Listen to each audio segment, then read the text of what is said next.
नमस्कार, केडेश न्यूज 24 मध्ये आपलं स्वागत. खऱ्या न्याय हक्काचा बुलंद आवाज. प्रेमसंबंधाच्या रागातून तरुणाची निर्घृण हत्या, परिसर हादरला. अहिल्यानगर जिल्ह्यातील कोपरगाव तालुक्यातील संवत्सर शिवारातील रामवाडी येथे हनुमान मंदिरासमोर एका तरुणाची निर्घृण हत्या झाल्याची धक्कादायक घटना समोर आली आहे.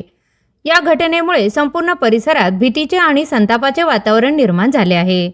मिळालेल्या माहितीनुसार ही घटना दिनांक 1 मार्च 2026 रोजी रात्रीच्या सुमारास 9:15 सुमारास घडली. मयत तरुणाचे नाव नवनाथ माधव कानफाटे असे असून तो रामवाडी संवत्सर परिसरातील रहिवासी होता.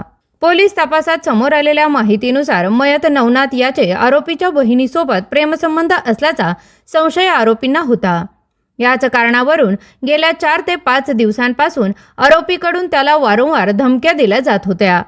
तुझ्या भावाला समजावून सांग, नाहीतर त्याचा काटा काढू, अशा शब्दात धमकी दिल्याचे फिर्यादीत नमूद करण्यात आले आहे.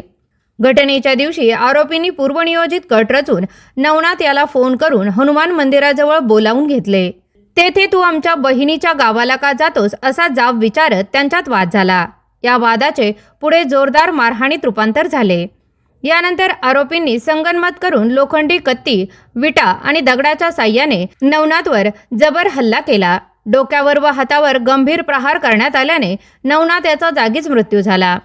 या घटनेनंतर फिर्यादी समाधान माधव कानफाटे यांनी दिलेल्या तक्रारीवरून कोपरगाव शहर पोलीस ठाणे येथे 4 जणांविरुद्ध खुनासह विविध कलमांन्वये गुन्हा दाखल करण्यात आला आहे. पोलिसांनी तत्काळ हालचाल करत अवघ्या काही तासात संशयित आरोपींना ताब्यात घेतले असून त्यांची कसून चौकशी सुरू आहे. या घटनेमुळे कोपरगाव तालुक्यात मोठी खळबळ उडाली आहे. वरिष्ठ पोलीस अधिकाऱ्यांच्या मार्गदर्शनाखाली पोलीस निरीक्षक रामकृष्ण कुंभार पुढील तपास करत असून या प्रकरणातील अधिक तपशील लवकरच समोर येण्याची शक्यता व्यक्त केली जात आहे.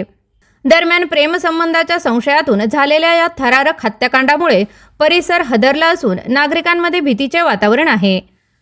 अशाच ताज्या आणि विश्वसनीय बातम्या पाहण्यासाठी पाहत राहा केएनएच न्यूज 24.